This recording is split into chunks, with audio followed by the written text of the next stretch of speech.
some huge team news. Let's get into team talk.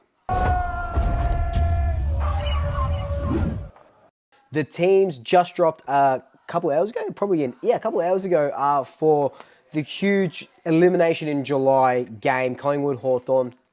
And we've got some really big ins. Now, I'll preface this by saying that Mason Cox is ready to go. He'll play in the VFL.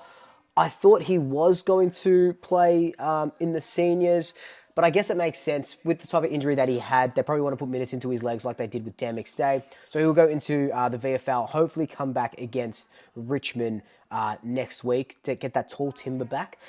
So that's awesome. That's awesome news in general that Mason Cox can play and he's back just playing after that MCL injury. There was the concussion as well. He just got decimated by Fremantle that game.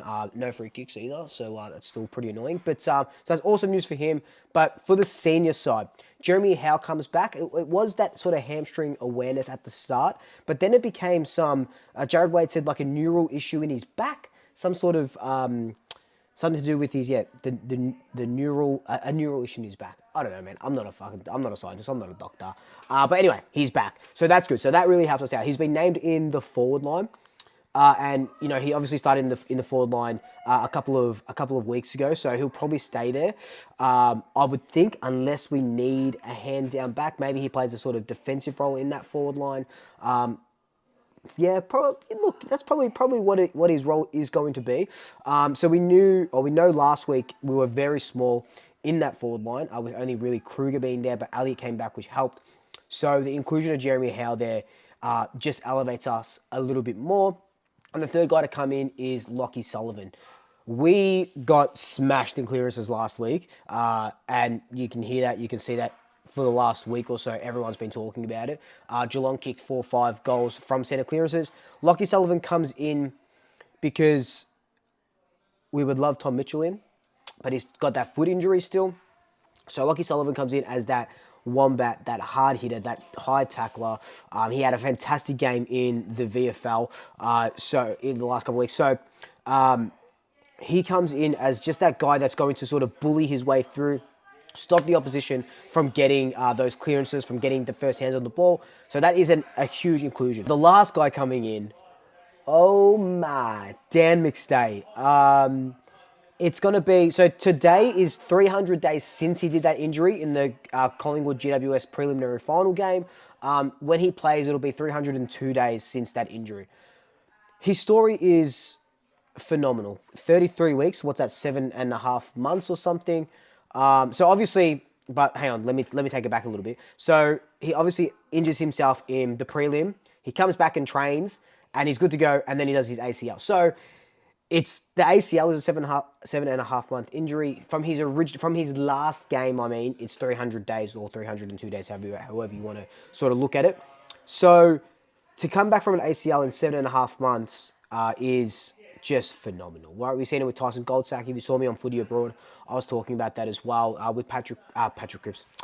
Sam Doherty could come back as well. So coming back with an ACL in less than 8 months, it just says a lot about Dan McStay, one, and two, our strength and conditioning team, Dean Phillip, the work he's been able to do with all these guys coming back with our huge injury list, really making his money there.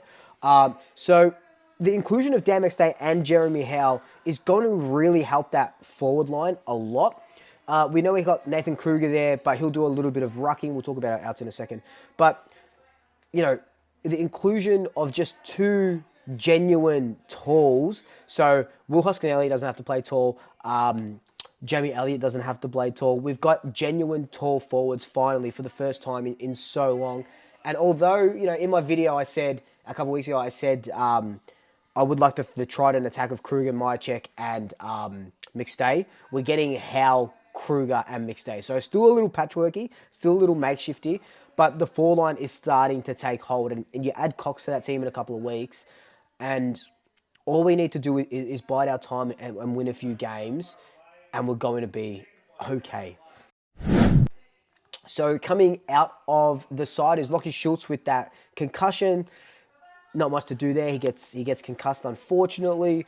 And And Billy Frampton comes out of the team. Now, the Frampton exclusion, so he's been omitted, is a bit weird to me because, I guess with Jeremy Howe's presence, he might start forward and then go down back.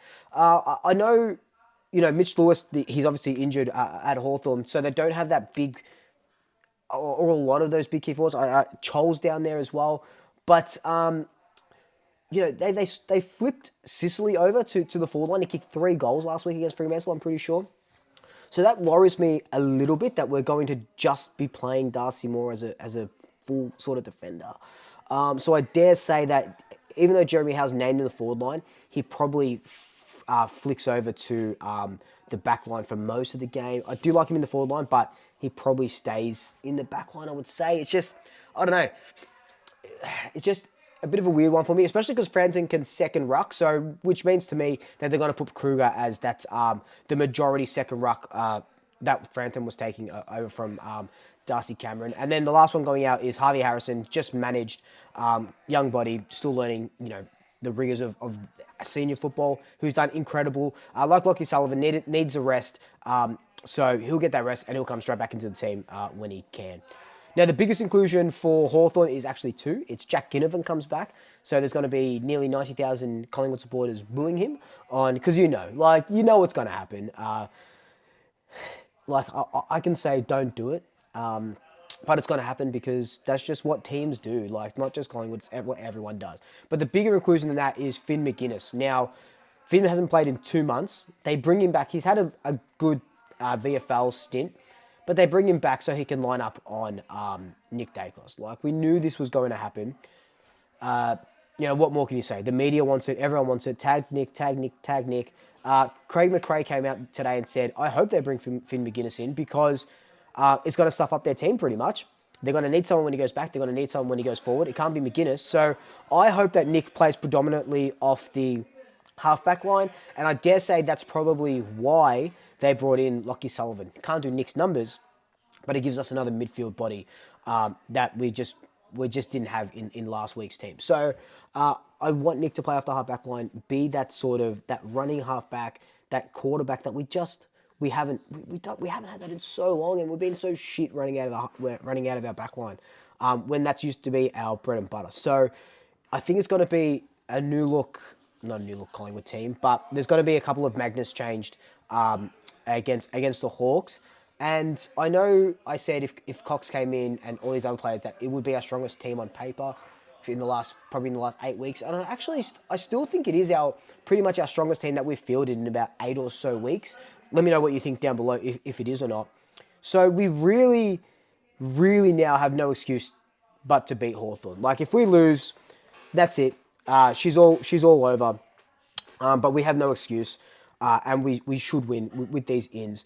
And from what I'm hearing and what I'm sort of seeing from people who go to training and they're training themselves and stuff like that, they're working on their clearances. They're working on the little things that we can change and what we do when they're going to play. They're going to play the chip and kick game, the keepings off game. We know that it works against us, unfortunately. So let's see a little bit of a difference on Saturday afternoon. But let me know your thoughts on the team down below. And until next time, like, comment, subscribe, tell your family, tell your friends, tell your pets, and I'll see you on Double Shaggers. I'll swoop you later.